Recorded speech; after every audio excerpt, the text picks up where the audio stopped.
नमस्कार दोस्तों, आप सभी का स्टॉक इजी में स्वागत है। दोस्तों, आज हम बात करने वाले हैं अवाना इलेक्ट्रो सिस्टम आईपीओ के बारे में, जो कि 12 जनवरी 2026 के दिन यहाँ पे ओपन होने वाली है। हम सबसे पहले कंपनी में ये देखेंगे कि कंपनी का बिजनेस मॉडल क्या है, कंपनी में ग्रोथ कहाँ से आ सकती है फ्यूचर में, और लास्ट में हम देखेंगे कंपनी में से कौन कौन से रिस्क है जो कंपनी के कैश फ्लो को यहाँ पे हिट कर सकती है। सबसे पहले बात करते हैं कि कंपनी काम क्या करती है, इनका बिजनेस मॉडल क्या है। ये जो अवाना इलेक्ट्रो सिस्टम कंपनी है, ये power system protection and automation company है, और इनका जो काम है ये है कंट्रोल एंड रिले पैनल बनाना और प्रोटेक्शन रिले मैन्युफैक्चर करना है। इनका जो बिजनेस है, इनका जो प्रोडक्ट है वो जो आता है वो एक इलेक्ट्रिसिटी बोर्ड में इनका यूज़ आता है, और जो विंड एंड पावर होते हैं उनके पैनल्स में इनका यूज़ होता है। ये जो कंपनी एक B2B और एक प्रोजेक्ट बेस्ड कंपनी है। अब हम बात करते हैं कंपनी के ग्रोथ ड्राइवर्स के बारे में। सबसे पहले यहाँ पे आता है इंडिया का पावर इंफ्रा एक्सपांशन, फिर यहाँ पे आता है रिन्यूएबल एनर्जी ग्रोथ। ये जो सेक्टर्स हैं, अगर इसमें ग्रोथ आएगी तो कंपनी के लिए ये एक पॉजिटिव पॉइंट है।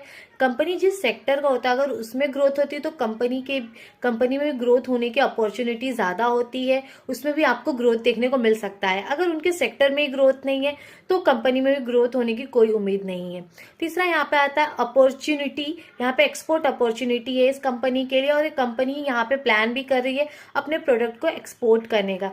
ये सारे जो ग्रोथ ड्राइवर्स है कंपनी के लिए एक अपॉर्चुनिटी है। क्या हो अगर इसमें आपको ग्रोथ देखने को मिलेगा ये सारे ड्राइवर्स में, तो फ्यूचर में आपको कंपनी में भी यहाँ पर ग्रोथ देखने को मिलेगी। उनके कैश फ्लो, उनके EBITDA भी यहाँ से कंटिन्यू ऊपर की ओर जाएंगे। अब हम बात करेंगे कंपनी के रिस्क के बारे में। यहाँ सबसे बड़ा रिस्क ये है कि जैसे कि हमने स्टार्टिंग में बात किया कि ये प्रोजेक्ट बेस्ड बिजनेस है, तो यहाँ पे अगर टेंडर कंपनी को लेट मिलता है या फिर इनका पेमेंट लेट होता है तो उसका डायरेक्ट इम्पैक्ट आपको कंपनी के कैश फ्लो में देखने को मिलेगा।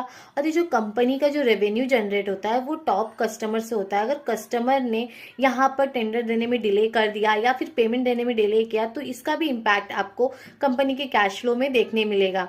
और यहाँ पे जो लास्ट रिस्क है वो है हाई कंपटीशन रिस्क। इस फील्ड में, इस सेक्टर में काफ़ी ज़्यादा कंपटीशन है।